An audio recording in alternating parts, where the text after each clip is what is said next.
Pidgins have no native speakers, but when a pidgin does acquire native speakers through the years and years of use, it's called a Creole. Hi, my name is Amit Melis. Alors, nom c'est Randy Saint-Elie.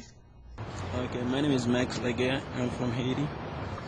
Did you teach them to speak Creole? Yeah, they do. They speak Creole, they speak French. I teach them French and Creole. So I believe it's very good when, you speak more than one. Haiti's also dealing with a literacy crisis. Just half of the adults there can read. In Haiti, they don't learn us how to read Creole. They learn us how to read French. Selon qui serait prochain ballon? Creole and French have two different studies in Haiti. French is considered as a very prestige. Speaking French in Haiti, that means you belong to a certain social class. In 1991, President Jean-Bertrand Aristide addressed the United Nations. He baffled translators when he said in French, "I'm going to introduce a new language into the United Nations," and then switched into Creole.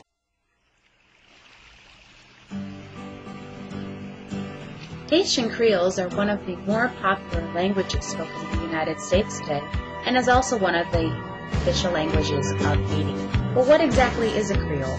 Over the next few minutes, this video will look at the history, origins, and makeup of Creoles as well as Pidgins, specifically focusing on Haitian Creoles. Nativization is when a language gains its speakers through a second language used by parents and then becomes the native language of their children.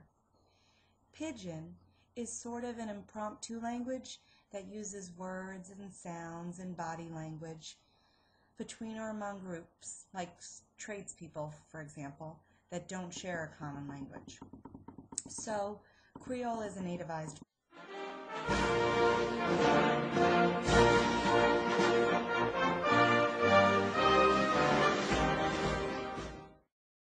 Haitian Creole is widely noted as being the most spoken Creole in the world. There are about 8.5 million monolingual Creole speakers in Haiti, or about 93% of the population. The remaining Haitian people speak Standard French and Creole. Both of these are official languages of Haiti. Hi, Randy. Ça passe? Ça passe ma boulette? La boulette, Pidgin. Petit. Ok. C'est haïtien, yeah? Ah, c'est haïtien. Vous faites en Amérique? Vous faites en Amérique. Vous faites Haïti. Vous faites Haïti. Qui l'autre est venu? Qui est venu en Amérique? En mai 1985. 1985. So that Oh, yes.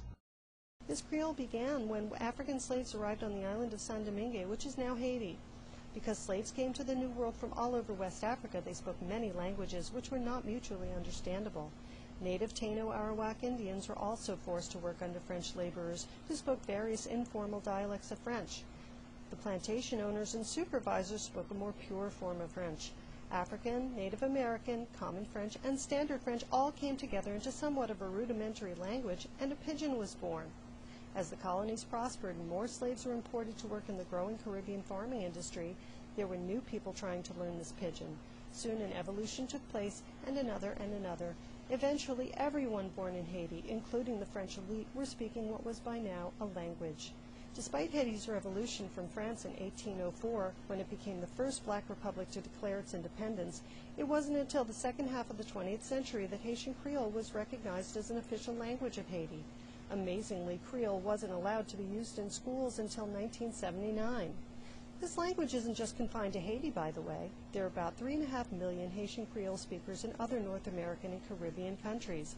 In New York City, in fact, Haitian Creole is the fourth most common non-English language spoken and taught in New York City public schools, right after Spanish, Russian, and Chinese.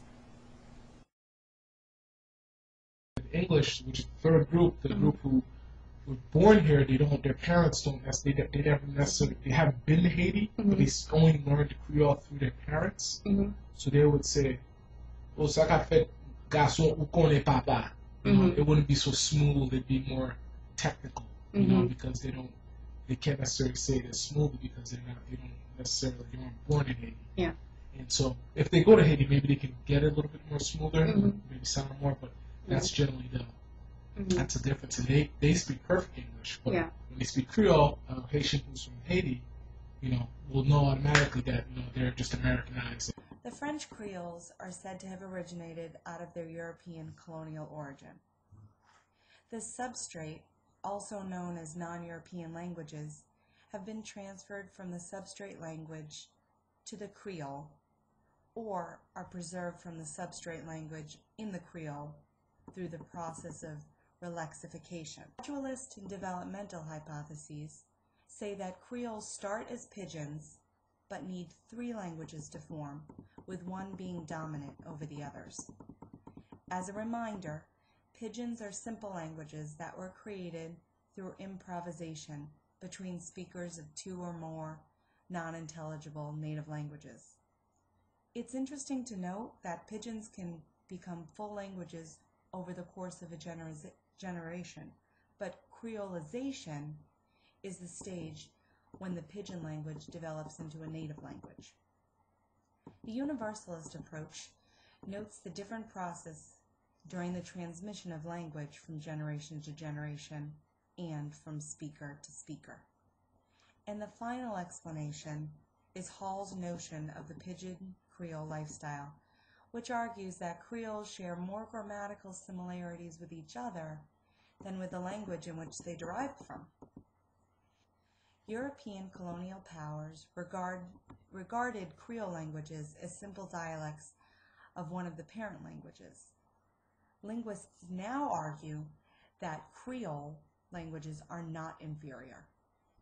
Nowadays, Creole languages are being used in literature and in media and are being studied by linguists as languages, and some have been standardized and are taught in schools and colleges abroad.